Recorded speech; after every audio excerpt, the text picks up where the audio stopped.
Yep. That's it. We on, bro? We on, bro. Sweet. It's Tuesday, August 28th. 6/12, and I'm going to add this in there too. The Cubs record is 77-53. They lead the NL Central. They are several games 4.5 above the Cards and 5 above the Brewers. So Nice. there's your Cubs stats. And that's baseball, if That's you guys didn't baseball. know. If you know what the Cubs are, I'm sorry. So yeah. Yep. Dude, I just got back from Europe 2 days ago. Pretty stoked. Yeah. Amsterdam and Germany. We talked about it a little bit, didn't we? We did talk about it a little bit. I'm impressed with the upgrade to first class. That was cool. Yeah, on the way back, I just said, I don't know if you've listened to this podcast. I do, but I should probably get first. Oh, it's you, Greg. Wow. It's you. It's you, Greg. Yeah. Nah, I just called and I was like, hey, can I get an upgrade? And they said, yeah, like $100 and some air miles. And I was ecstatic because that never happens. How long It's always is- like, yeah, just go ahead and pay $2,400 and we'll upgrade you. Oh, God. And I'm not rich. How long is the flight? Like, are you flying out of Germany directly See, to O'Hare? you know how you got that west-east jet stream? Yeah. So on the way back, it's always longer because you're going against the wind. You don't have that nice tailwind. On the way back, 10 hours. But you're also going back in time? Is that right? Yeah, but my time experience, like actual travel time, 10 hours going home because it's west against the wind. But Not- you're a time traveler then, is what you're saying. Is that right? Because if you go from east to west, it's 9, then 8, then 7. So you were time traveling. No, so yeah, for sure time travel. Like I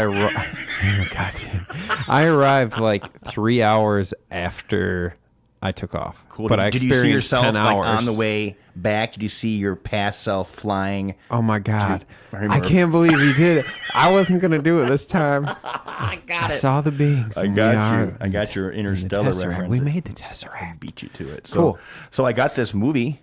Dude, Lost in Lost in Translation. Translation. Bill Murray. Yeah. So Let's talk about it. let's spend a couple minutes talking about it. So I don't want to ruin it too much, but it's basically Bill Murray, famous dude, goes to Japan for work. Everything's lost in translation because it's different. It's comical. It's deep. It's deep AF as far as 2003, life 2003. experience. There were- Did you get deep into this? So here's the thing. I Okay. watched the first 45 minutes with the intent of actually watching the movie, and I did. And then I fast forward as fast as I could to the points where I thought I should be watching, and I did. And I just like You couldn't get into I it. couldn't get into it. I man. watched the part where like the I don't want to say she's a hooker. The call girl came up to the room and she was like, "Rip my jeans," and like rip my stockings. and she was like Yep. just comical, and like that was Lost in Translation. So that was funny, but I just didn't get into it. You have to be in this mood where you're super introspective, trying to figure out things. I don't know, just having like this mystical, open outlook towards life. I think it clicks with you more because you've actually been to Japan I watched it after I was there. and you travel. But so Okay. That movie the connects opening with me on a scene huge had level. had a lot of promise. It was basically Scarlett Johansson's rear for like a minute. I'm like, Yeah. oh, this has That booty, potential. though. It was great. I'm like, oh, this is great. And then the Giovanni Ribisi, I'm like, okay, he's a good actor. It's cool. For sure. But he was really a small part. And then He's kind of a dick. he was kind of a dick. Yeah. And then, of course, the last scene where he's like whispering in her ear, like, but no one knows. So that captivated me. So you did watch the whole So thing, I but you fast forwarded forward. through Oh, about the no. second half. Oh God. I kind of got the gist of it. She's basically an unappreciated wife. And I can take this because you didn't fast forward through Interstellar. I did. And that's fine. I watched the shit out Lost of in that. Translation, it's not for everybody. was- It's one of those, it's not like any other movie, It really. was just, it didn't. I was trying to Would find you out say what it's the like a BS art movie then to you? I was like, what's the plot here? I'm like, what's the conflict? Because he seemed to be happy with his marriage at home. He was like, okay, I've been married for 25 years. Like, he wasn't trying to get out of that. He wasn't happy though. It seemed like he was. He was just fed up with everything. He just was The kind of like fame, the money, bummed. the materialism. Yeah, I got that he was famous. Like when he was coming in, like he saw himself on the wall of the lights, like ads. I'm like, okay, it's cool. And it was amusing when he was trying to do the ads, and he was like trying to understand what the director wanted to do. And it was cute. I did not like it. But I just didn't get into it with the deep burn there. I think I get it because I was there, and the first time I was there, I was by myself. So I kind of experienced all these things of what, and like just getting, God, not to use the word lost, but I got lost and like walked around all the time and just went places by myself. And I was 24 years old at the time. Yeah. And I'm sure that's why I connected with that movie. Yeah, there was one scene where they were in the bar and like his buddy got pissed off the bartender. The guy started shooting. Like holy shit, he's shooting! And then I realized it was like airsoft, yeah. or something. I'm like, oh, it's gonna take a whole other angle here, and it didn't. It was like a oh, BB gun. BB gun. Something. Like you're running around the street with a BB gun. It was okay. Like I didn't hate it, but obviously I didn't watch the whole thing. I did research the last part though about like what he said, and I went on the internet, and there's a huge range. I don't even want to know. There's a huge range of people that literally like recorded it and like took it apart and added all the filters, and they got some things in there. There's one that I liked the most was that he was a time traveler. Literally, someone was like, he is Giovanni Ribisi. Like he's that guy in the future. Oh my God, that's too deep for me. And he travels back in time and tells his wife to like basically not give up on him. Like I don't know. So that was kind of cute. I was like, all right, I can read that one. But yeah, anyways, Lost in Translation was kind of lost on me. So to me, it's like you're already of age, but you're coming of age, just kind of lost in the midlife. I mean, obviously she's way younger than him, but he's kind of lost in just figuring out his life where he's at in that moment. And she's just lost too. She's married to this dude and he's busy, and she's just like I don't understand. Who was the famous actress that they ran into? Oh, the blonde girl. Gosh, why can't I remember? They should have done more with from that. The Scream, the blonde girl. Yes, the Scream. Like it was all just really Anna Faris. Yeah, superficial to me. Like they didn't dig into like the things. Like there wasn't like immediate conflict kind of thing. And I get it. If it wasn't Bill Murray, like if he wasn't the main actor, I wouldn't even got as far as the conflict was inner struggle for happiness, I think. I guess because the cover, you're just sitting on his bed looking bummed. It's literally, if it wasn't Bill Murray or maybe like Tom Hanks or something, I wouldn't have gotten as far as I did. But all right, well, I'm glad you gave it a shot. They gave it a shot. I'm gonna give it a 5 out of 10. You know, because I didn't hate it, didn't love it. I obviously didn't watch the whole thing. So I'm gonna give it, and that's pushing it. I'm giving it a 5 because you like it so much. Otherwise, it probably would have got like a 4. No, that's so fair. Bonus 1 point. You have your opinion. It doesn't bother me at all. Oh, I mean, so we don't need that in our relationship.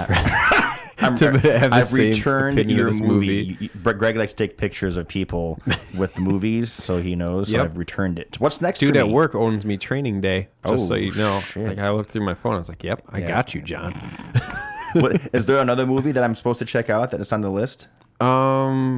We'll come up with one. Okay. I can't think of one right now offhand. From the ones you had last time. Remember those? Whatever ones those were. You had a stack of them. Oh crap! We'll figure it out. Yep. Anyways, okay. So, what do you want to chit chat about? We didn't actually lay out like the format for today because I've been watching this shit out of Isaac Arthur and like the whole space thing, and I've just got all kinds of crazy shit. Isaac Arthur, that's one of the YouTube channels you recommended. Yeah, and I feel bad. You gave me a list of 4 or 5 to plug in, and I got them.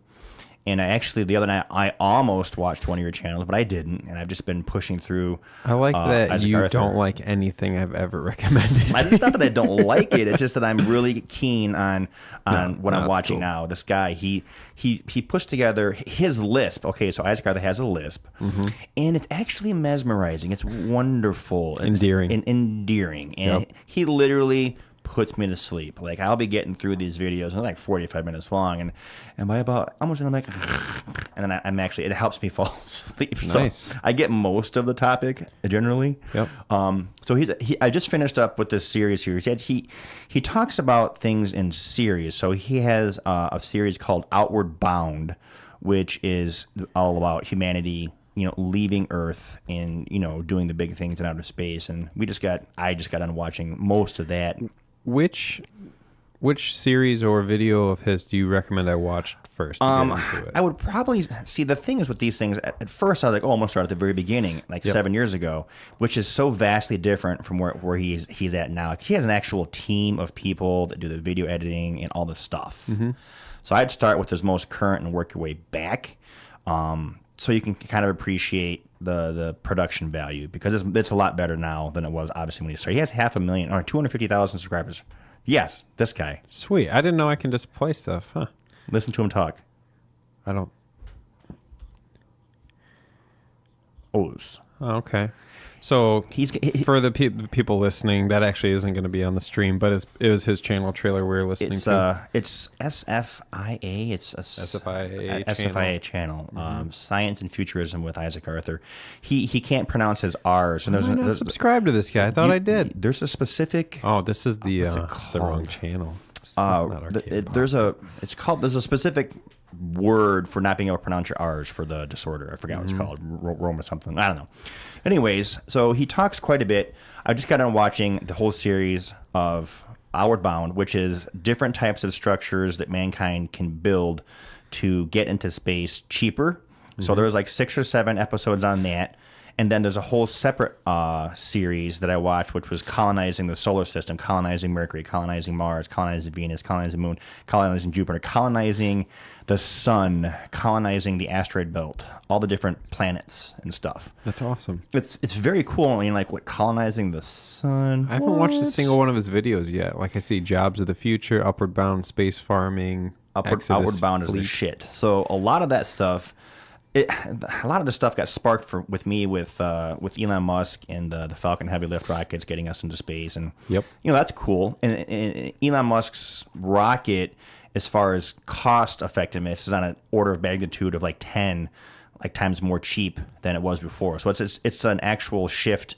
Like, it went from, like, say 100. Let's say a thing cost 100.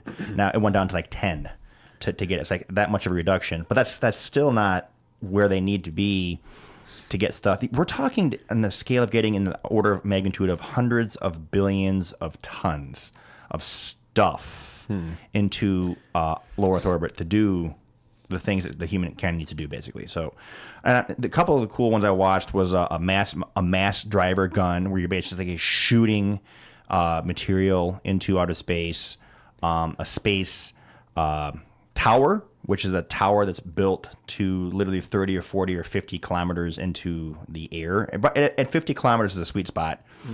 That's where, like, the air is pretty much gone, and you can, like, not have to deal with air resistance kind of deal. Yeah. Then the next one was the one that, like, the last one he did in the series. It's called an orbital ring, and this shit is insane. Let me explain this because it's that cool. It's basically a giant ring that circles the Earth, and it's maybe a couple meters in diameter, and it's spinning at the same rate that the Earth is spinning. Okay, so that's essentially what keeps it up there. Okay, yeah, so a single point out there is just mapped 1-to-1 with and it's you. just spinning at like 18,000 whatever per hour. Okay, so that's part one. Part two is they build a structure around that's not directly, it's magnetic. It's connected magnetically that doesn't move. So inside that structure, there's a ring spinning at 18,000 miles per hour, and then you build on the outside of that all of your structure. And you can actually tether that to the ground because you're only like 100 kilometers up. You're not talking like space elevator, 10,000 kilometers up. You're 100 kilometers up. You can actually tether to points across the planet, and people can literally take a train up these tethers to the orbital ring and just get there. We can move quantities on this order of magnitude of just shipping in insane amounts of material into outer space, and that's a game changer. Now the thing is, this is technically buildable. We have the technology to do this. It takes a shitload of electricity to do, and quite frankly, the getting the stuff into outer space, it's kind of like a catch-22. It's a paradox. This ring used to be over 8,000 miles around. Yeah, it has to go around the Earth. So 8,000 would be at our level, so to be even higher. It's huge. And the thing is, the paradox is that we're building these structures to get more stuff into space, but we need to get more stuff into space to build these structures. So we can do it. It's nothing. There's no new physics. There's no freaky metal. It's just stuff we have to put out there and scales. Like to use rockets to get the stuff out there would take thousands of years. Yeah, really. So that's the rub, if you will. So you kind of have to really look at our options. It's not something economically we can do. So I'm looking at his videos, the most popular ones, and we got Civilization's End of Time. Yeah. Iron Stars, Black Hole Farming. Yeah. Space Elevators, Upward Bound. Space Elevators is a really impressive one. Which one would you recommend my first video be? My first one was the Space Elevators one, because I watched every one. All 30 minutes. Every version, of Space Elevators you can get to. And then follow that up with Skyhooks, because that's shit. Terraforming techniques. That sounds pretty cool, It was pretty cool. That's what we can talk about with the next series, basically. So I did want to address. So yeah, there's a whole series of. So there's Skyhooks, which I would watch after you watch Space Elevator. Okay. Skyhooks is really cool. Dyson Spheres. Dyson Spheres. He talks quite a bit about the Dyson Swarm. That's a big reoccurring theme on his channel. That's kind of like the thing. That and the Fermi Paradox. He talk quite a bit. Rhoticism. Rhoticism is our thing. Yep. So he devotes an entire series of different ways that we can get more stuff in outer space using technology we have today. So that's cool. So I guess another thing I want to talk about with the whole colonization of Mars, like what Elon Musk is trying to do. Yeah. So that's another topic I wanted to touch on. I think it's wonderful. I think it's fantastic in the idea that we should be trying to do something great, like, back in the 60s, that we should get to the moon to do it as a species. I think it's great that, Elon Musk has said, hey, we're going to do this. Let's get it to the moon or to the Mars. From a practical standpoint, do I think it's a good idea? No. I think it's honestly a terrible idea to actually try to colonize Mars and do that now with the technology we have now. Is it possible to get a spaceship there and pre-land some stuff and build some domes and get people there? Sure.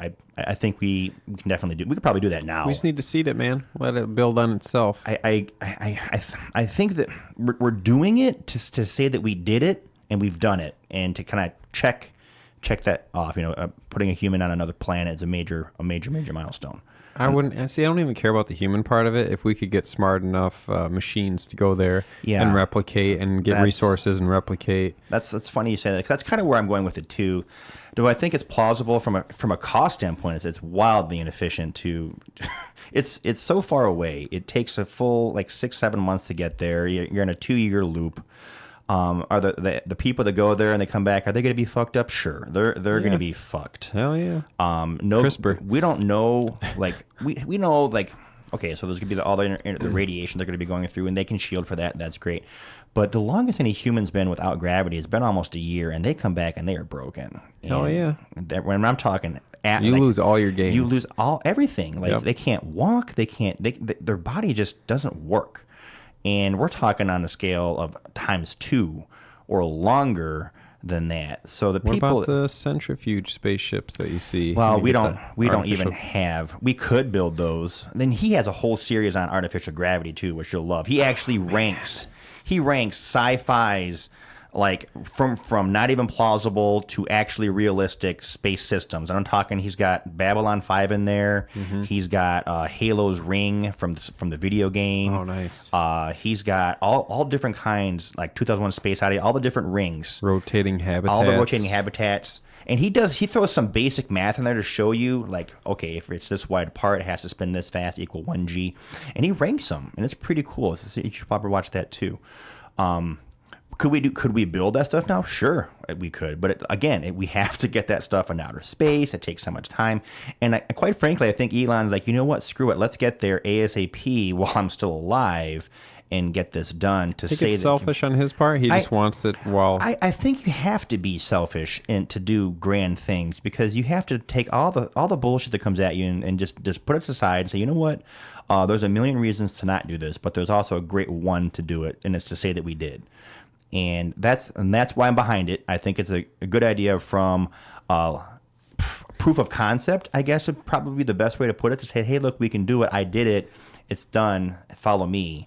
Right. Kind of deal. But in the long term, as far as us moving into space, which number one, I think we have to do as a civilization. It's just, that's the next place to go. It's finite what we're doing here. We have to. I honestly think that the moon, which NASA's already confirmed with their new director, is the next step. It's in our backyard. we actually need to colonize the moon first for just a whole slew of reasons. It's right there. Yeah, refueling station. Refueling. We can set up manufacturing on the moon to actually produce the materials. Like there's enough water on the moon. Like there's so much water on the moon. Like they thought it was a desert. It's not. There's a shitload. Really? Oh yeah. There's just frozen beneath the surface. Frozen beneath the surface. It's just a massive amount of water on the moon. I didn't know that. What other resources we got? What's that dust? The regolith is a bitch. The dirt, if you will, that stuff it's like a very super fine powder. Yeah. And if you've ever seen Dante's Peak, have you seen that movie? The powder will fuck up the helicopter. Yes, it will. If you look at some of the pictures of the Apollo astronauts and their gear inside, it looks like they just got out of a coal mine. They're that dirty, and that stuff gets into every little tiny nook and cranny of electronics, and it fucks everything up. So what they're talking about is building domes and digging into the moon and living subsurface for a variety of reasons, to avoid micrometeorite impacts, to avoid the radiation, air leaks, all that good stuff. And that's really where a lot of the companies, Jeff Bezos and some of the other countries are looking at too. There's a lot of space programs too, which I didn't realize. Which is awesome. Which is really very Not awesome. Not just NASA, Not back just in the NASA. day. You know, we actually rely on Russia to get our astronauts to the International Space Station, so we canceled our program, the lander in 2011. So, which is interesting because it's like, who won the space race? Yeah. Really? Okay. So we rely on Russia with their Soyuz 5 rocket to get us out there, and it's got a 100% track record. It's never failed. So that's cool. But we also have the Indians. ISRO has their own space agency, which is actually very effective. China as well, and there's the European Space Agency, ESA.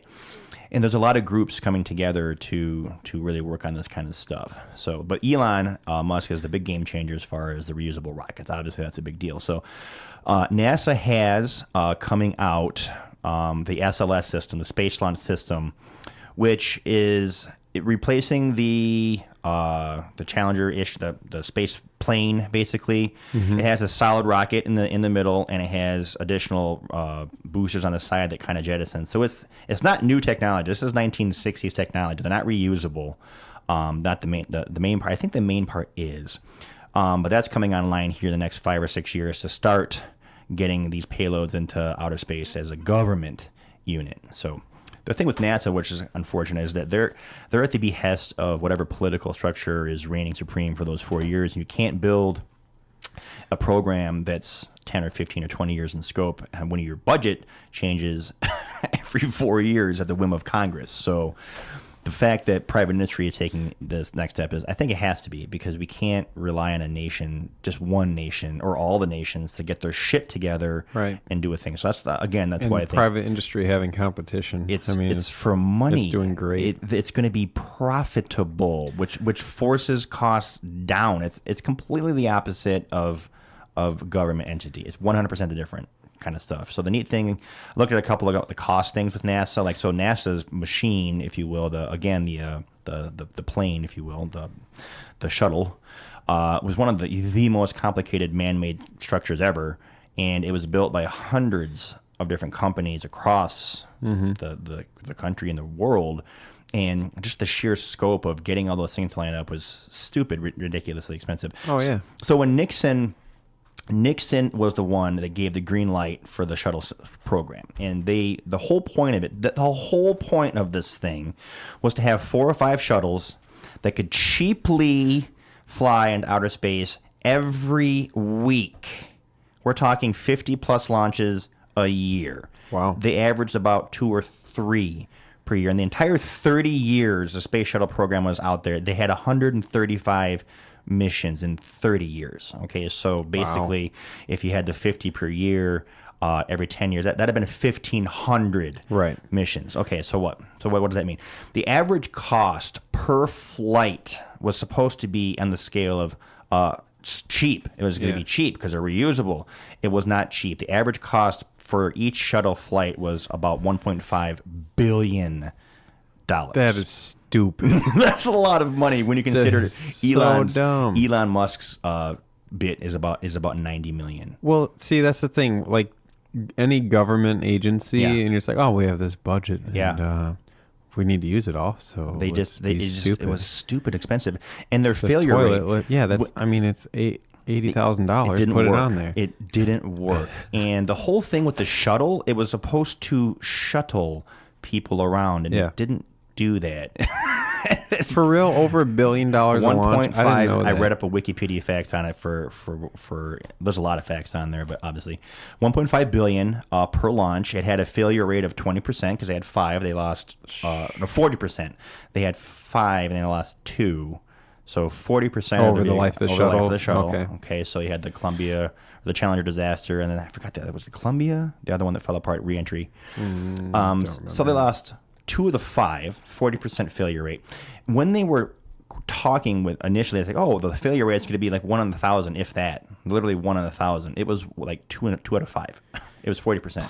So they were. But that's government, man. When have they ever executed? It was properly. The whole point of the shuttle, it was kind of like it didn't have a point because the shuttle was just part of and people don't know this. It was just part of a system to get people to and from the moon. It was part A. The shuttle was designed to get people into low Earth orbit, to dock with another space system that was designed to be permanently in space to take people to the moon. It was part of a system to do that, and the budget wasn't there, so they just nipped like 2/3 of the program and said, well, you can have the shuttle. Okay, well, what do you shuttle? You're not shuttling now. You're not. A shuttle is from A to B. You take things from here and you bring them to there. So basically, the major accomplishment that the shuttle system had basically was helping build the International Space Station. That's cool. That's a good thing. We did that, but at a cost of $1.5 billion a pop. I think we could have spent our money a little more effectively. What's our total cost to build the IIS? That's international, so you'd have to figure out all the different countries that contribute to that kind of deal. And that we have got a lot of research done with that, so I'll say that's cool. $150 billion. That's the total cost for ISS. And you add into the shuttle the cost of that, so 135 missions times $1.5 billion a pop. That's another $150 billion. So you're almost at half. You're almost at $500 billion at the end of the day. And what do we have? And so it's mass of how much crap they had to bring up. 925,000 pounds. Yes, which is a lot. So what's the Falcon Heavy payload? It's in the tonnage. God, it's a lot. In fact, I think that it can probably bring up almost that much in one bit. It's can lift nearly 141,000 pounds. So basically, 5 trips. 5 trips at $100 million to pop. So you have $500 million to take as much stuff into space as a program that cost almost $500 billion. Let's say $300 billion at the low end. But it's tax money. That's why. $300 billion versus $500 million. That's insane. Mm-hmm. So that's the kind of scale of savings that Elon's bringing to the table. That's what happens when you have misappropriation of space. Well, that's also what happens when you have a money factor on it to save money and make money. So that's the privatization of space, which is, I think, a good thing. I'm glad we're moving forward with all this BS and proving that government level, we need to fix that at some point. Oh, well, that's a whole other program. The government in I think there's going to be exodus eventually of like, well, we have these mobile, full-on, we have a full ecosystem of we're going to leave. We have our own government and laws and entities and funding and self-sustaining, and we're going to leave. We're going to leave. So why should we listen to you? Yeah, and then that's a whole other series on Isaac Arthur. It's called Interstellar, galactic civilizations and interstellar stuff.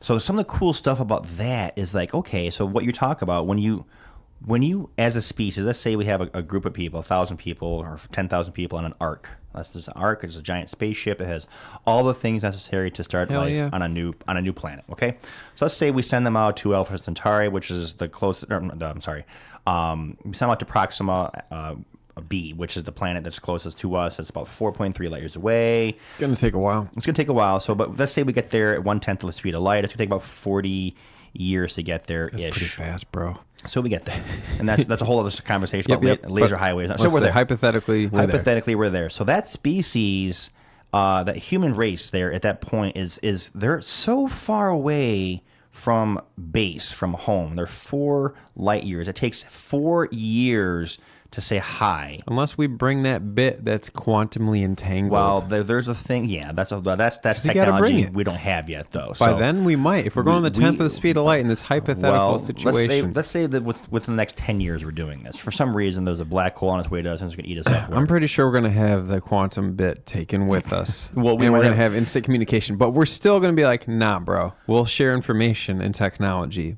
but we don't have to listen. Because what are you going to do? What are you going to do? Arrest us? So the thing is, with current. So another thing too with Isaac Arthur, a lot of the stuff he talks about is assuming at most fusion.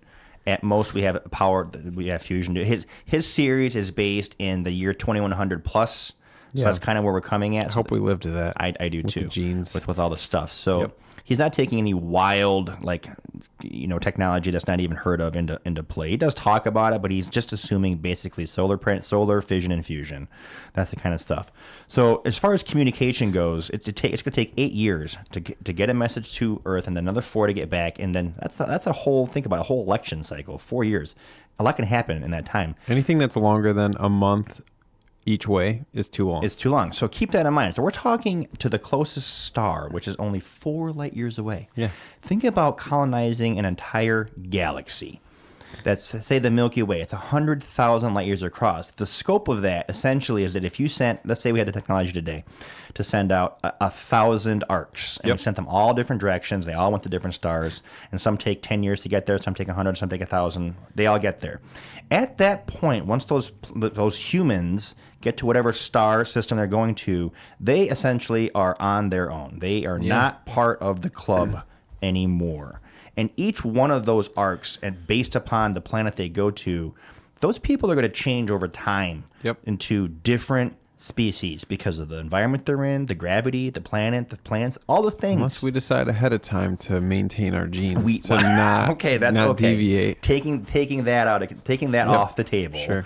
Assuming they were not all. No, there's so much that's going to happen because the time scale, everything. It's if you think about it, you can't communicate. So you are essentially seeding the galaxy you start with humans, but over time, each of those groups of individuals over hundreds of thousands of years turns into essentially an alien life form. So think about that. That's pretty messed. You were actually creating the aliens that you were looking for in the first place. So that's a thing. We are the beings. we are. But what you said earlier about with the machines, essentially the machine AI and robots is, I think, the way that we're gonna really. And in fact, I think that if we actually do come across ever an alien life form, it'll probably be in the form of a machine. It's some type of for sure. Some type Nothing of robot really biological. Anything. It's got to be mechanical kind of stuff. And here's another kind of fun thing that kind of messes things up too. What if the aliens that we're talking about, we're getting into aliens, I guess, are on a whole different time schedule than us, meaning they move at an exponentially faster or exponentially slower rate. So maybe someone's been saying hi to us, but it's taken them 10,000 years to say hi. They're slower. Or maybe they're exponentially faster than us, and they move literally 1,000 times faster. The way we experience time is a whole crazy It's thing. different. We're assuming that everyone is on the same time field, which is quite an assumption we can't make. The way that you just said that reminded me of a text message I got from a friend, a coworker, and it cracked me up. Yeah. Because I was in Europe when I read it. There it is. Okay. It's a picture of, I'm just going to show you, it's E.T. holding a cookie. And it says, what if life is a crazy trip and when you die, you wake up as an alien holding a bong with your friends surrounding you asking if you felt it? What? E.T. Oh my God. Extraterrestrial. Did you feel it? Did you feel it, man? I felt it. You lived your whole life as a human. Oh my God. That would be messed up. So, that's kind of weird. So the whole time thing, I think about time a lot, kind of deal. And hell yeah, time's a big thing. I was talking with Steve about this the other day at a wedding, and time for me is it's moments from A to B, and it's A to B, And it's your perception. And it's your perception. And are you in the now? Yeah. Or is it just going by? And past and present and future is just such a weird concept. It just blows my mind. Like I was doing backyard work today, and I stopped and I put my hand on my rake, and I just looked up, and it was storming, and the trees were waving. And I just sat there, and for like 10 seconds, I just looked at the sky. Yep. And I was like, just kind of take that moment in, and now I'm here. Yeah. So the last 7 days that you experienced, or let's say last Sunday through Sunday. Okay. Yeah. How long did that feel to you? God, like now, like nothing. Just like a quick week, right? Blink. Yeah. I felt like I've been gone a month. Yeah. Because I was in Amsterdam, and I was in Germany, and I was just nonstop go, go, go. And I was partying and stuff, and just staying out super late every night, 2 to 4 a.m. Yeah. And I seriously, when I got home, I had that feeling like, oh, this is great. I have not been home in so long. It's 1 week. Yeah. But I seriously had that feeling like I haven't been gone in a week. I've been gone a month at least. That's what it felt like. It was kind of refreshing, and I felt completely reset. And it's amazing going back to work. I forgot a bunch of stuff from work. But anyway, like it felt like a long time. Unimportant stuff. That I was gone. It's because you're doing new experiences, and your brain's like figuring out new stuff. But the thing is I never focused on home when I was there. I think I just separated out, and I was doing this new experience altogether. Like I never checked work email. Oh my God, really? Not once. Good for you. I opened the app 10 times at least, but then I was like, nope, I'm not checking that. I'm good on that. They're going to call me if there's an emergency. Yeah. But like I felt completely reset, and that's what a vacation should be. Yeah. And it's just that time experiencing a whole 7 days, but it at least 4 times as long. Yeah. Within 3 days, it felt like that. Wow. Yeah. So yeah, I don't experience that much because I'm kind of do the same thing over and over in general. Well, routine, right? But I think it's a perception of time, right? Like, what if you lived your whole life with that perception of what I just had the last week? God, I mean, maybe that's why you have the people that are super wise. That'd be a full life. I mean, if you think about it that way, I guess. There's if it's just perception, right? Yeah. Like I feel like I had that much experience in 1 week. So maybe that's why you have the people that are super wise, and like they just have this awesome insight to things because they've lived a longer life, even though they're the same age as you. You know what I mean? Yeah. It could be that. I've lived long enough to actually look back on my life at different parts of my life and realize, man, why was I thinking that way about that kind of stuff? Yeah. And why was I letting so and so bother me in these things? And now at 40, I can only imagine like if I make it to 80, like what I think right now is like, oh, well, this is the deal. No, at 80, I'm like, what are you doing, bro? Yeah. Like, And that's just a sign you're constantly improving. I'm trying to. I was like trying to figure out like what are the best, I'm living my best life. Okay, what does that mean? Like, well, what's your best life? I don't know. Best life is doing what interests you and not wasting your time. Which I get to do every day. Yeah, so you're not wasting any time. Here's the thing. So a little bit about what I've been doing lately. I haven't drank for 2 weeks. Nice. Which for me, if you know me, it's a pretty big deal. Pretty good balance in the universe because I drank the last week. It's completely opposite of me. Normally, I'm pretty much guaranteed to get drunk on Friday and or Saturday, and I for 2 weeks straight, I haven't drank. And I haven't done that since 2011 when I was training for the half marathon. So this is the longest not drinking bit I've done in quite a while, which is nice to tell myself I'm not an alcoholic. So that's refreshing. Yeah. But a couple of things that I've noticed with not drinking that have really changed in my life is I'm able to get up a lot earlier. Like I get up at 7:30 now. And it's just, okay, I'm up. Let's do the thing. Nice. And I've been doing that for like a month. I started this before I stopped drinking, and it just became easier to do after not drinking. Now, do you just physically feel better? I feel a lot better. And like on Sunday, normally I spend Sunday feeling terrible because I drank way too much on Friday and Saturday. But no, this Sunday I got shit done. I got all kinds of shit done. When I was doing the whle training thing at the gym, I'm not going to say what kind of training and what kind of gym. What an ass. But I was doing that.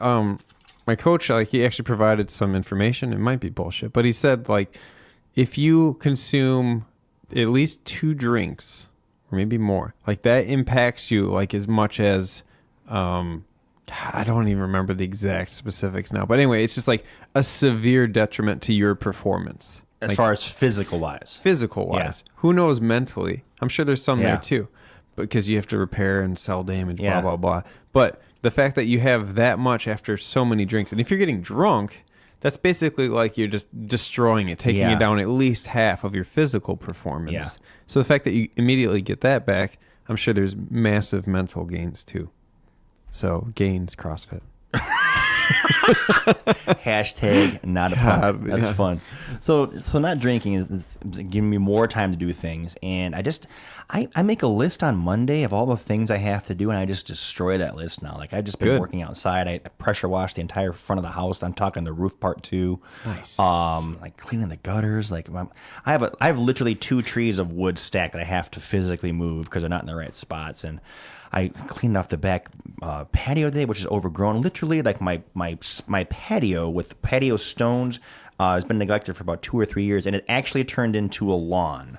Like all the stuff, it literally grew up through there, and it's like, oh my god, it's like a lawn. Get the flamethrower, bro. And just, Shit, I'm getting the weed whacker out. I'm fucking weed. I bought a new lawnmower the other day. I got a Honda. Oh, the old one lasted about 15 years and just wouldn't start. Dual blade mulching. It's this quattro blade destruction It's got the machine. quad underneath it going. I love that. You pull it on one pull and it starts, which is cool. But I got my bathroom done, and I'm working on the truck, and I'm doing tile work. all these things. And it's a lot of it's a result from like not being, I'm not going to go out and drink at the bar today and like watch the Cubs game. I haven't been to the bar to drink for 2 weeks, which, I didn't live in bars drinking Monday through Friday, but I go a couple times a week and sit down for 2 or 3 hours and watch a Cubs game. And I say you drink more than most people when you were drinking. Absolutely. I drink more Not I wouldn't call it excessive, but it's more than average. I'm not Frank Gallagher, but I'm also, not a stay-at-home, never do anything like I am now. Right. Kind of, so, but anyways, I never really thought I had an actual problem with it. I managed it, but I saved so much money now not drinking for one, which is insane. And then I've lost 10 pounds over the last 3 weeks. That's your body the whole time's like, just stop for a little bit. Yeah, just give it a shot, bro. I got to shake this off. I stopped drinking. So I stopped drinking, and then I've completely changed. I'm doing the keto diet and the keto stuff. Bro, which is CrossFit's next for you. Which is why I'm not drinking, I guess. I don't know about CrossFit. Exercise never been my thing. I can't wait till next week. Whatever. Hey, I signed up for CrossFit. No, me and James are done, bro. I learned that lesson. They're good. So I literally had a pound of bacon for lunch. A fucking pound of bacon. It was delicious. Are you in ketosis right now? I am. I bought the pea strips, and then I upgraded to the blood tester strips, the thing. So how long have you been doing keto diet? 3 weeks now. Oh, so you are definitely in ketosis. Oh yeah, you're not eating the carbs. No, no carbs. This is no carbs. Are you pretty strict on that? I'm like a Nazi on carbs, bro. Like 20 grams of carbs less per day is like severely restricted. Yeah. As far as for sure. and I'm less than that. So obviously you're eating a ton of protein. Did you get the thing on your tongue where it's kind of like whitish and you get acetone kind of tasting mouth? I shitty breath. I probably do have shitty breath. I don't know. That's the ketones. That's literally because I got that heavily when I did my water fast. Yeah. Right. Because I worked out and then I didn't eat again after that, and it was just like by 3 o'clock the next day, I was in heavy ketosis. Of my tongue was white, and I was pissing away everything because I had no carbs to hold on to water. I pissed every 15 minutes at work, like full pee. I pee a lot. I drink over a gallon of water a day. Yeah, because whenever you drink that water, you can't hold on to it because you don't have carbohydrates. Delicious. You drink your... Oh, where's my water? Where's your beverage? I'm holding on to it with my carbs. So I'm not going to lie. It is a little bland. Like I literally don't drink anything but water and or black coffee. That's it. I don't drink anything else. Mm-hmm. And I only eat basically bacon. I can eat any meat I want. Bacon, the fattier the better. Bacon, steaks. I eat the shit out of eggs and cheese, olives, avocados. Yep. And that's pretty much it. I'm not Crush those eggs. Those are probably the best. I destroy the eggs. I literally do. Have you ever thought about getting chickens in your backyard? No. Rockford would frown upon that. Yeah. So, bro, I got a hookup. You know a guy. I'm getting a couple hens and cluck around in my backyard. Your neighbors are gonna hate you. So anyway, I got the hookup, and I'm gonna build a little coop in my backyard. You're not gonna be able to get away with that. Watch me. Not gonna happen. So I plan on getting caught, But You plan on getting caught. the thing is, these people have plenty of space. So I'm going to take two hens, put them in the back, semi-free range. Not really, because I can't do that. But they'll have a little like walk around the fence kind of thing for at least 20 feet. I'm going to build a little coop for them. I'm going to go out and get my eggs every morning. I'm sure Frodo's going to love this. Oh, hell yeah. But... can you legally do that in Rockford? No, you can't have livestock. This is not premeditated, though. If anyone's listening, I'm just joking. But anyway, I can give them right back as soon as I'm. How long does it take the fine to make an egg? The fine for like this, the city ordinance part of no livestock, whatever, is $75 a day if you don't get rid of them. Oh. But they're gonna tell me to get rid of them. Yeah, and then I'll be like, oh, dinner. I didn't know that. Dinner time. But what crosses the line between like pet That's versus what I'm livestock? saying. Like, where do they draw the line? I'm like, what? I have to get rid of Harry and Sally here? Harry just met Sally. You just met her. Oh my god! I just did that. Wah, wah. Wow, so that's cool. You're coming along the line of where I live my life. Is rather beg for forgiveness than ask for permission. Just do it. Like, and like, oh, sorry. Is that eccentric, or is that me just saying, you know what? I want to do this. It's not harming anyone. No, just do it. It's breaking a freaking ordinance. Yeah. You know that if you open your door it's not a law. in Rockford with your left hand out and you get out of the car with your left hand, you're breaking the law. What? You have to exit your vehicle with your right hand as a driver so you can look over and out. So you can't just open with the left hand. Exactly. You have to so reach I will also over not be with following your right. that. If you don't do that, you're breaking the law. And I will ask for forgiveness. We're later. literally regulating how you open a car door. Well, trying. It's not going to happen. Not going to happen. Seriously. But anyway, Greg's Eggs is going to be a thing Oh my soon. God, there it is. Greg's I got you eggs. for all your keto needs. Holy shit. How long does it take an egg to grow? Like how long does it, how many eggs does the hen make a Every day? day I will have 1 to 2 eggs. Delicious. For as many hens as I have. So I would need a dozen. As long as I don't get a hens. rooster that gets in there and gets them all fertilized. That's not what you want. They're just going to lay them normally. I mean, unless he's in there busting, we're good. I don't have a rooster. That's how you get caught. If you get cocky, you're going to get caught. Roosters because they're going to be loud as hell. Yeah, roosters are loud. Fuck. And they're just pure alpha. They're just like, let me find some hens. All they do I'm going to yell at everybody. Is fucking scream all day. Yeah. Literally, that's what they do. Yeah, it's kind of like... Sounds like a good life, actually. I would need a dozen hens. I would have to have that many. That's what I'm saying. So Greg's Eggs, awesome. I'm going to get caught if I do a lot, plus it's a lot of mess. Wouldn't it be 2 cheaper to 3 just tops. to buy eggs at that point? True. Come on. But now. the fact that I get to feed them what I want to feed them, right? Right. They're not going to be like, they don't have to be fully vegetarian fed. I'd like to hens. know the breakdown of the per egg unit cost once you've got It's these probably eggs. going to end up to be like $5 a dozen, if we're being honest. It's not crazy. Okay, we'll see. I'm the connoisseur of eggs, so You are very eggs pessimistic. I'm just factoring all the cost of your time building the shit, putting them in there, feeding No them. big deal. I got a CNC machine. I can What make are you doing pretty... in the winter time for these fucking things, by the way? Because they're gonna get cold. You put hay in there, and they'll be all right. Yeah, it's minus 10 degrees. And you hay. don't, the natural coating on the egg, you leave it on there, and you can be very European. They just put their eggs on the counter. Like back in the day, they used to do that. Yeah. You don't need to wash that off. Well, that's what happens now. The industrial, they wash everything off. Pasteurize and craziness. But your Harry and Sally are going to freeze their little butts off out there. By the way, Harry's a boy's name, and you're going to have girls. Yeah, but I mean, he identifies as a lady hen. I don't know why you have to like impose that on him. He identifies. Oh my god. My hen identifies. Oh my god. He has a male name, but he Wow. identifies as long as the eggs come out, we're good. So I'll be interested to see how that works out for you. Yeah. Okay. So we got Greg's Eggs, and it's going to Eggs. happen. I think that's coming up for me. Things I'm working on. Actually, I want to talk about a show really quick. Okay. So I want you to watch some and me to watch some, and let's talk about it next time. That sounds like fun. You've seen Black Mirror. I think yes. That's It's a different. Netflix. It's amazing. Each one's a different Yep. like show. Okay, yeah. 100%. Electric Dreams is on Amazon Prime. Ooh, it sounds like sheep are involved. It is just like Black Mirror. Electric Dreams. Yep. I'm gonna. Each one self-contained, narrative based on Philip K. Dick's story. The series takes its name from the story that inspired Blade Runner. Yes, do Cheap Dream, or do Electric Sheep Dream, or some shit like that. Something like that. So I'm super stoked. I haven't seen any of it, but I think homework before next is we at least watch the first episode. We're actually on the same page for once here. Yeah. Electric Dreams. No, just Electric Dreams. Is it free on Amazon? Is it part of Amazon Prime? Yes, sir. Oh, okay, because then I can watch it because I'm paying for shit like that. Yeah. Sweet. I loved Black Mirror. Love. I watched like the first one I watched was, oh God, it was so weird.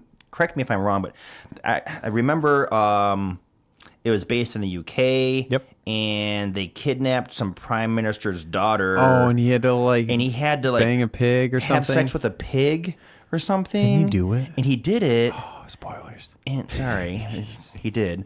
I was like, he's not going to do it. He did it. And then I guess the girl got back. I don't remember what the repercussion, but it was just like weird. It's just like you can't recover your reputation after you have sex with a pig on TV. If he doesn't bang the pig, then dies. his daughter dies.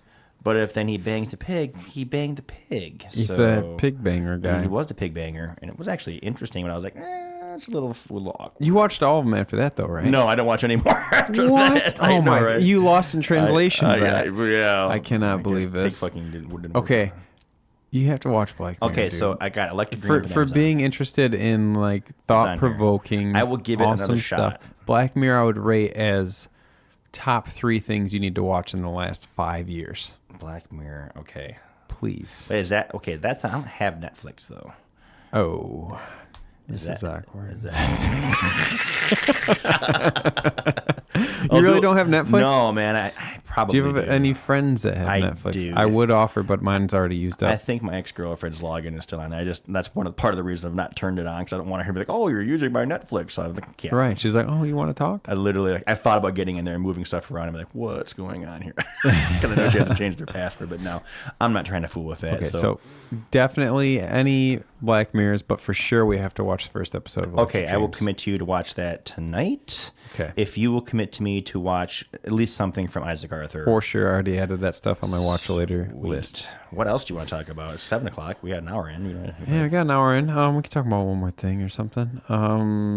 Because the Cubs start playing in 4 minutes. That's kind of. Oh, you got to go? Well, I'm just saying there's other. We can wrap it up and just talk next time. I think we got a solid hour in there. Yeah, man. I mean, we can talk forever about stuff. We literally could keep running our mouths here. You got to find me another movie to watch that before I go.